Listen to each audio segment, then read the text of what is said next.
Assalamualaikum warahmatullahi wabarakatuh. Selamat malam Pak Jendra. Eh, jadi di video kali ini kami akan mendemokan dan juga mempresentasikan sistem aplikasi app Bisnis, yaitu sebuah aplikasi bisnis mengelola bisnis lah, yang terdiri dari web inventory, web finance, dan juga mobile-nya. Ada pula kelompok kami, saya sendiri, Muhammad Kanafi. Jadi di sini job desk saya itu membangun back end-nya dan juga mobile-nya. Back end mulai dari web back end inventory dan back end finance, dan juga back end mobile, juga back end front end mobile. Oke, selanjutnya teman saya yaitu Kayla. Saya di sini bertugas, role saya adalah sebagai front end dari web inventory. Selanjutnya. Oke, sama saya Sheila. Di sini saya sebagai front end web finance. Oke, langsung saja kita. Apa itu sih Bisings? Jadi Bisings adalah sistem terintegrasi untuk mengelola bisnis melalui beberapa website dan aplikasi mobile yang saling terhubung via REST API dalam satu database. Website utama bertugas untuk mengelola inventory, menyimpan data barang usaha yang akan dijual, sementara website kedua fokus pada pencatatan keuangan bisnis, termasuk arus keluar masuk dana dan transaksi pembelian dari pemasok. Aplikasi mobile ini berperan sebagai penyedia praktis kedua fitur tersebut, yang memungkinkan customer itu dapat melihat produk dari pemasok dan dapat check out barangnya. Dengan desain ini, seluruh operasi bisnis dapat dipantau dan dikendalikan secara terpusat dan secara real time. Tetapi di sistem kami ini belum sempurna lah, jadi belum secara efisien dan real time juga gitu. Oke, lanjut. Bakal jelasin oleh Kayla yang website inventory. Oke, di sini saya akan menjelaskan izin masuk. Jadi di website inventory ini, atau kita bisa bilang website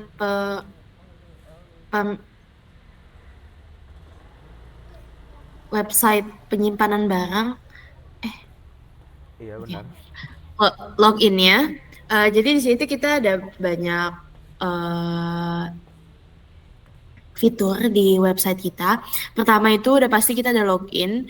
Di sini ada autentifikasi. Lalu kita untuk masuk ke dashboard ini kita bisa masuk as admin atau mau jadi user, kita harus pilih kalau kita. Lalu yang kedua itu ada dashboard.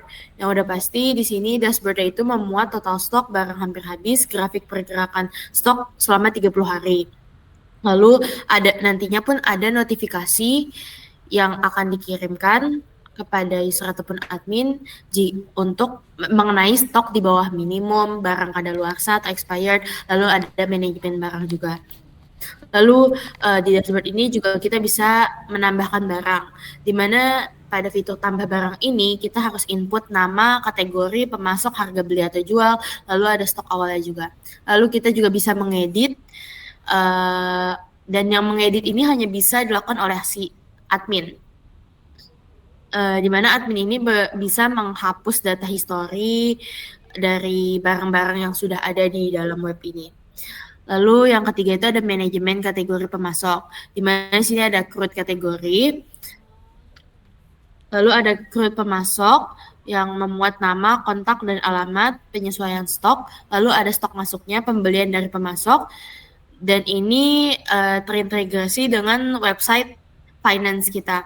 Lalu ada stok keluar, penjualan atau return. Di sini trigger dari mobile apps nantinya. Lalu ada riwayat, ini menampilkan semua perubahan stok dengan filter tanggal yang berupa laporan, lalu bisa diekspor PDF atau Excel yang memuat stok saat ini, riwayat penyesuaian, barang paling laris, dan ini integrasi API. Lalu terima data stok keluar dari mobile apps. Lalu di sini juga yang terakhir adalah kirim update stok ke website keuangan saat ada pembelian yang terjadi. Oke, next.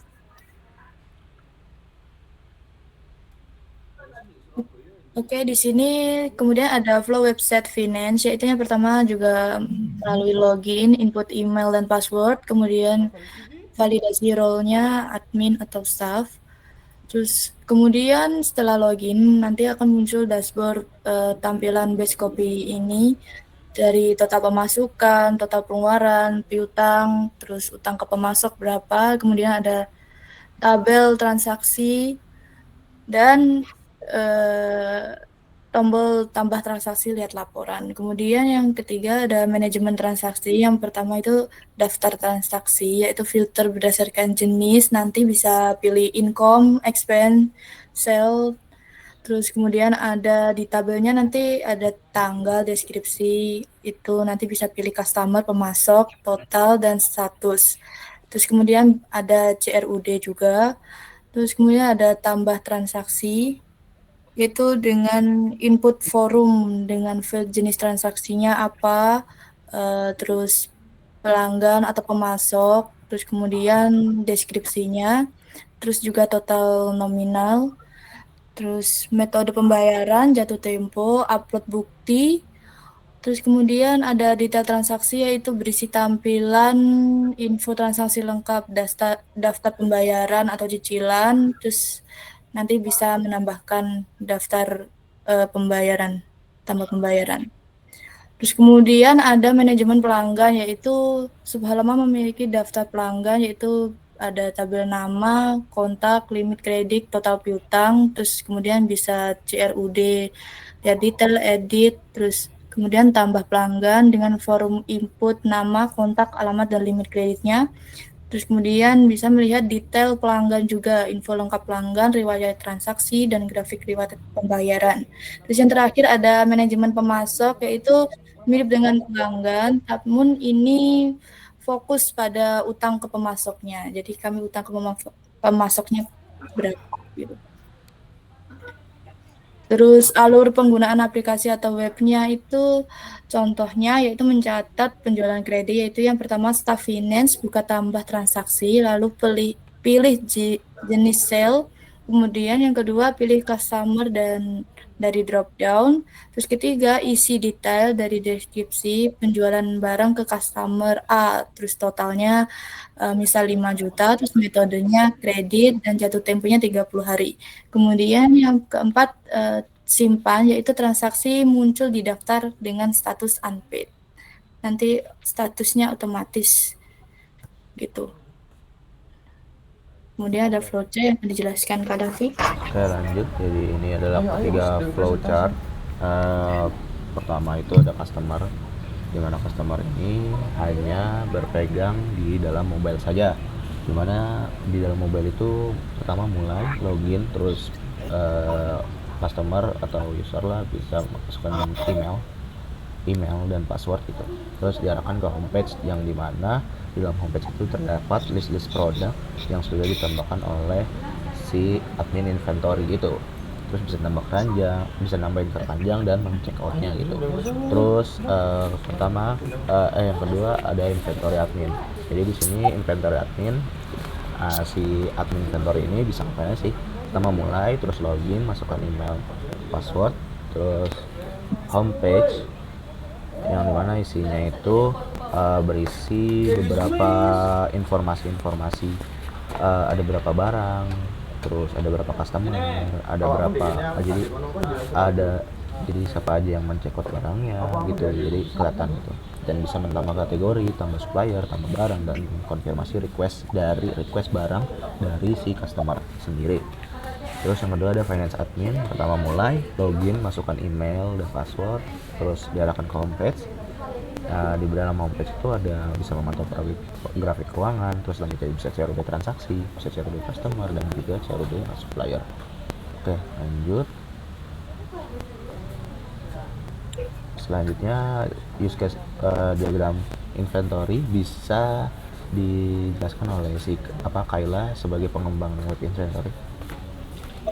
Oke, di sini saya izin masuk. Saya akan menjelaskan mengenai use case diagram web inventory. Di sini kita ada 3. Ada dasarnya admin dan staffnya itu as user.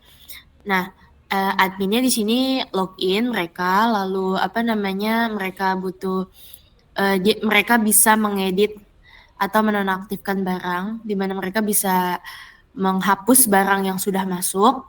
Lalu di sini staff itu bisa menambah barang, mereka bisa mengedit, lalu mereka juga bisa mengelola kategori kayak nanti bisa didemoin kategorinya tuh berupa apanya. Lalu ada satu lagi yaitu mereka bisa menyesuaikan stok, bisa mengelola laporan inventory juga. Next. Oke. Selanjutnya dijelaskan Oke, finansial. Selanjutnya dikenalin.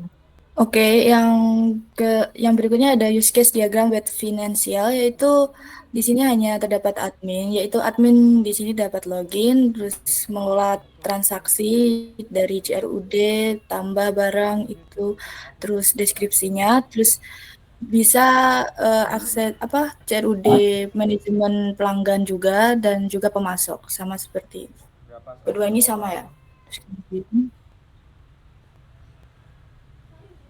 Kemudian use case diagram mobile-nya Aku bakal ngejelasin ya. use case diagram aplikasi mobile.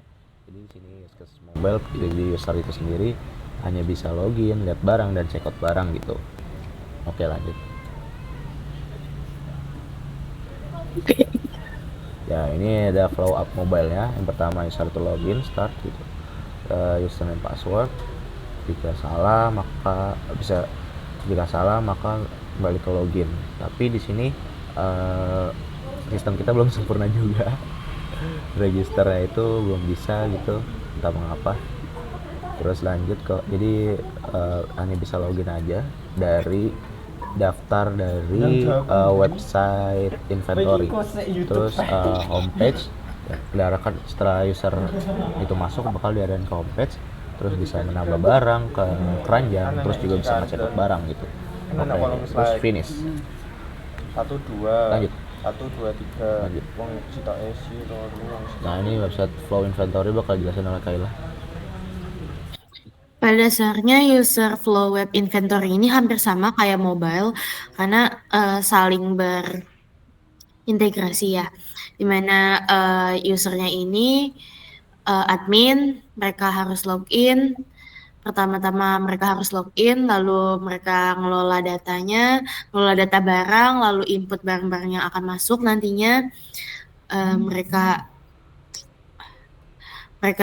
bisa ngelihat-lihat barang dan lain-lain, lalu si user ini harus login juga, lalu mereka dan di sini user itu login as user, admin login as admin, seperti itu. Lalu mereka hanya bisa mengajukan permintaan barang saja. Oke. Next.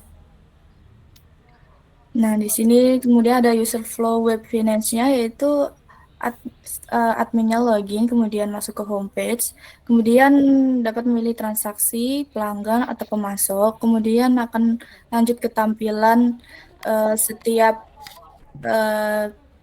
dashboard yang dipilih, kemudian dapat melakukan aksi CRUD, terus tambah pelanggan, tambah transaksi, tambah pemasok, kemudian melihat detail dari transaksi, detail pelanggan, detail pemasok, kemudian akan menampilkan detail tersebut dan selesai. Oke. Oke, selanjutnya kita bakal demo. Pertama kita bakal demo. Oke, di sini kita bakal demo website finance-nya. Dimana sini kita bakal masukin user seeder kredensial yang sudah saya seederkan di seeder, user seeder finance, admin finance. Inilah kita masukkan, enter passwordnya password 123 gitu, login. Oke, ini login. Oke, sini bakal dijelasin oleh Alin. Jadi di sini ada apa aja, Lin? Oke, di sini saat masuk ke dashboard kita akan melihat adanya total pemasukan, total pengeluaran, piutang yang belum lunas, utang ke pemasok, dan juga ini diagram tren keuangan dan juga pemasukan pengeluaran juga. Oke, di sini jadi di sini tuh Oke. oke. Lanjut ke di sini belum nyambung ke database karena ya nggak Ya. bisa nyambung gitu. entah nggak bisa nyambung kenapa, Oke. karena inconsistent apa inconsist apa eh, tidak antara variabel yang ada di controller dengan ini tuh nggak bisa gitu. Jadi eh, belum nyambung ke database ini ya. Oke, lanjut ke transaksi. Oke. Ke transaksi. Oke, di sini transaksi akan menampilkan daftar transaksi yang udah dijalankan, terus bisa melakukan aksi melihat detail, terus mengedit, Nah, menghapus. ini kenapa nggak bisa lihat Nah, detail? di sini juga Kenapa? Karena konteks ID yang ada di detail itu ya, sepertinya belum kepanggil dengan baik. Jadi antara controller dengan interface-nya itu nggak kepanggil gitu loh. Oke. oke. Tapi di sini Terus, kita bisa ngedit juga. ya dari ini memilih jenisnya, Nah, terus deskripsi ini. di sini kita bisa nambah Kita transaksi gitu. Di sini transaksi. tambah transaksi, Oke, jelasin Lin. milih tanggal. Oke, dan di sini tambah transaksi kita memilih tanggal dulu, menentukan tanggal, terus kemudian memilih jenis transaksinya mau penjualan, pembelian, pendapatan, atau pengeluaran. Kita contohnya pendapatan aja. Oke, kita pilih pendapatan, kemudian sumber pendapatannya kita dari beberapa PT ya. Terus kita milih CV jasa antar ini. Kemudian itemnya kita milih nama atau deskripsinya daging gitu. Oke. Kemudian untuk jumlahnya, terus harganya 100.000. Kemudian contoh deskripsi pembelian dari daging 1 kilo. Bisa memilih metode pembayarannya, bisa cash dan kredit, kita milih cash. Terus untuk catatannya, pembayaran telah lunas. Oke. Terus memilih upload pembuktian pembayarannya. Kita ngasal aja, terus kita simpan transaksinya. Nah, di sini pembelian daging 1 kilonya sudah muncul di daftar transaksi. Kemudian bisa menghapus juga.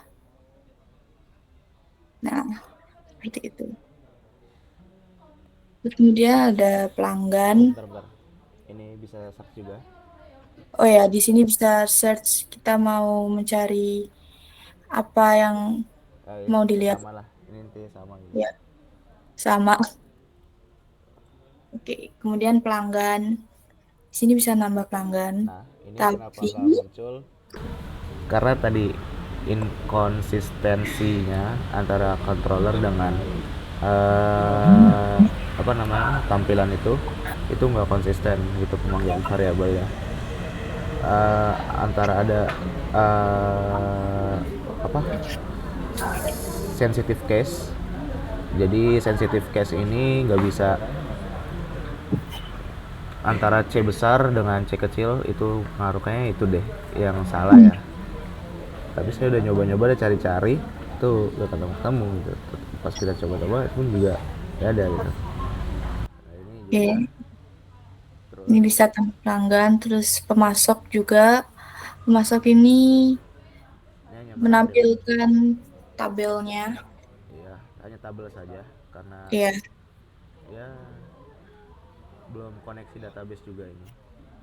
ya. Dan pemasok sama pelanggan ini hampir sama ya sistemnya. CRUD-nya juga. Oke, selanjutnya kita beralih ke inventory itu.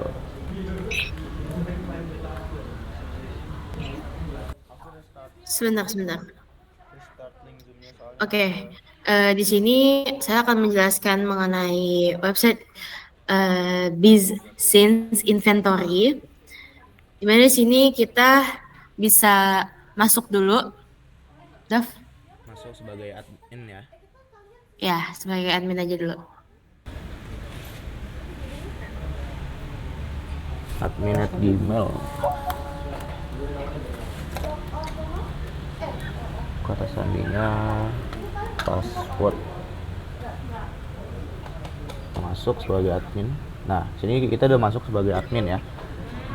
Oke, ini di scroll di dashboard. Ya, dashboard. Ini dashboardnya seperti ini. Nah, di sini ada kategori. Ada mau kategori dulu ya? Kategori ya. Bisa nambah kategori juga di sini. Ya. Nah, di sini tambahin kategorinya makanan pokok ya. Iya, makanan pokok. Oke, choose file. Buat ini bukan kan kalau tadi finance choose filenya buat nambahin bukti pembayaran. Kalau ini lebih ke gambar dari produknya ya. Ya udah simpan. Nah, langsung masuk. Sini ada makanan pokok. Terus bisa Sini juga lalu kita ke supplier. Di sini kita bisa nambahin juga suppliernya S apa. telepon supplier yang kita ngasal aja ya. Ya salah aja lah. Nggak usah pakai nomor telepon betulan. Nah, ini alamat suppliernya ini. Terus kita Simpan. Kita bisa simpan. Nah, itu langsung kesimpan. Supplier berhasil ditambahkan. Lalu lanjut di sini kita ada barang. tambah Nah, di barang. sini kita bisa tambah barang lagi. Ini lebih complicated ya daripada yang tadi karena ya barang harus rinci gitu ya. Masukin telur aja telur. Satuan produk kilogram.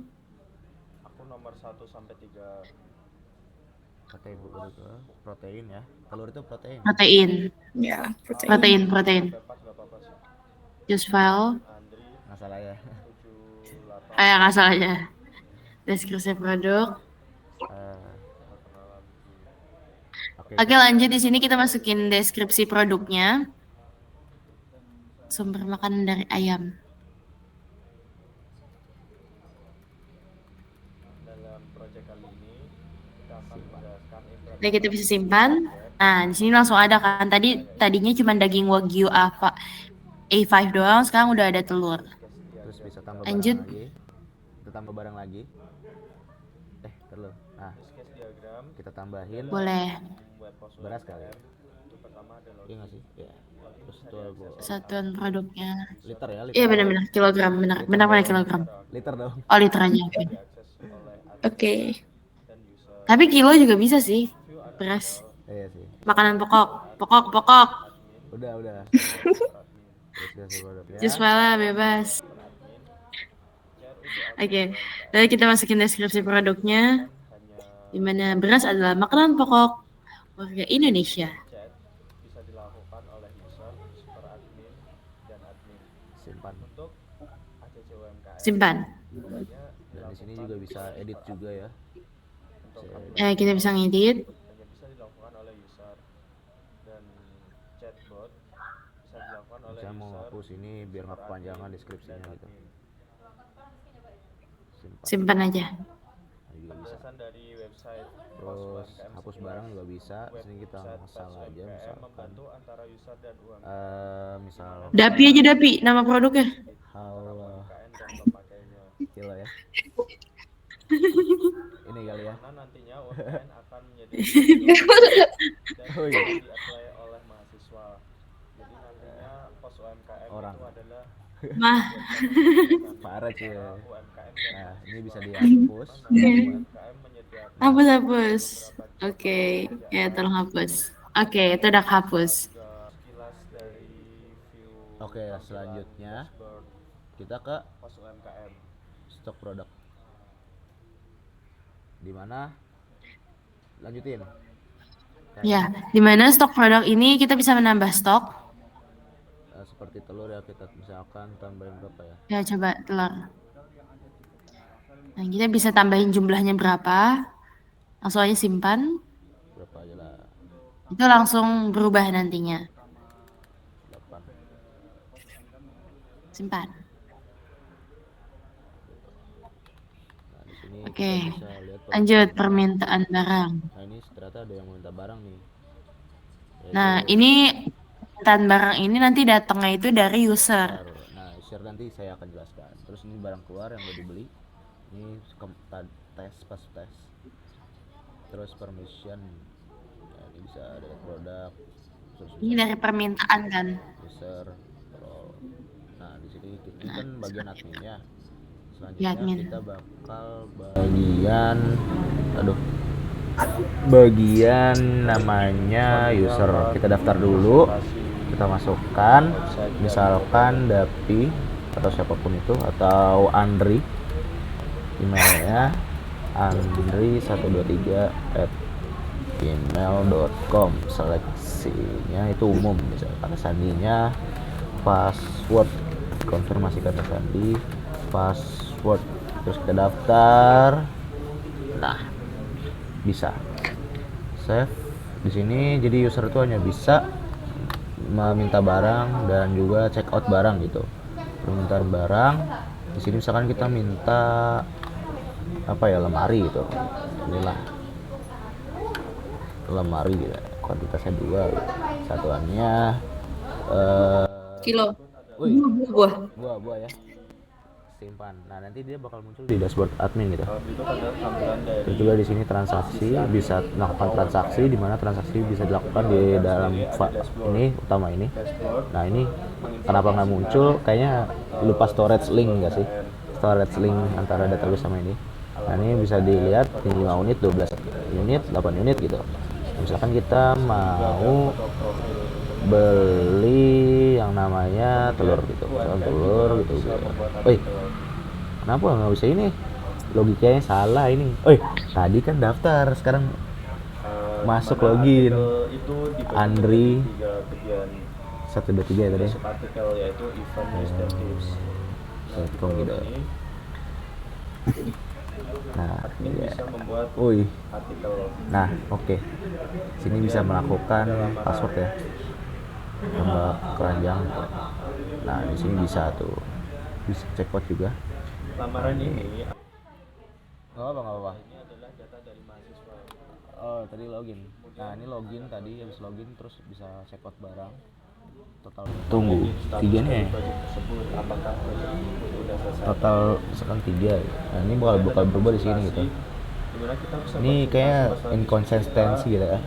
Kayak ini salah pengambilan variabel deh, jadi ya juga ada manage nggak bisa real time deh. sama-sama kayak proyek ya. Nah, di sini order sekarang Di sini misalkan ada 2 lah. Certified Order sekarang. yang menggunakan Nah, udah nih.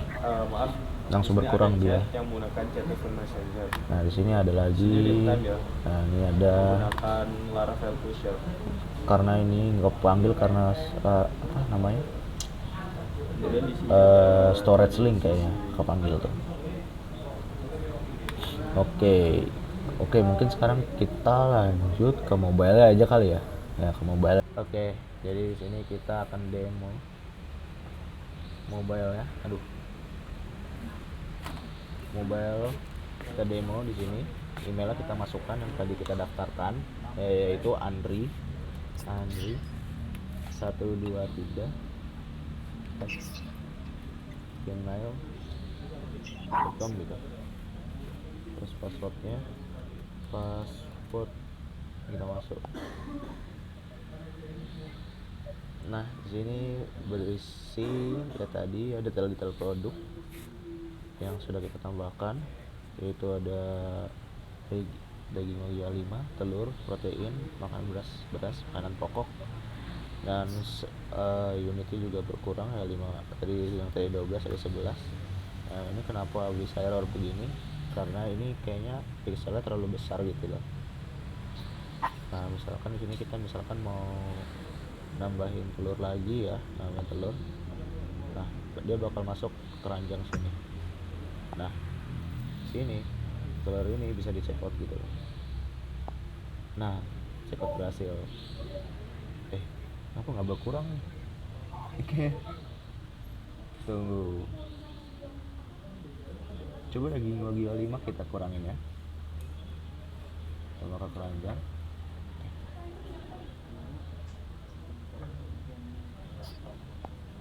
Oke. Kita check out. Kenapa nggak berkurang? Tadi bisa berkurang sebelum uji coba, bisa berkurang pak. Ini kenapa nggak bisa berkurang? Kayak nge-lag deh. Nah inilah, selain itu juga user bisa mencari barang gitu. Selain itu nah, bisa gini. Dah, hanya itu aja. Jadi belum sempurna banget sistem kita. Jadi mungkin sekian dari kelompok kami.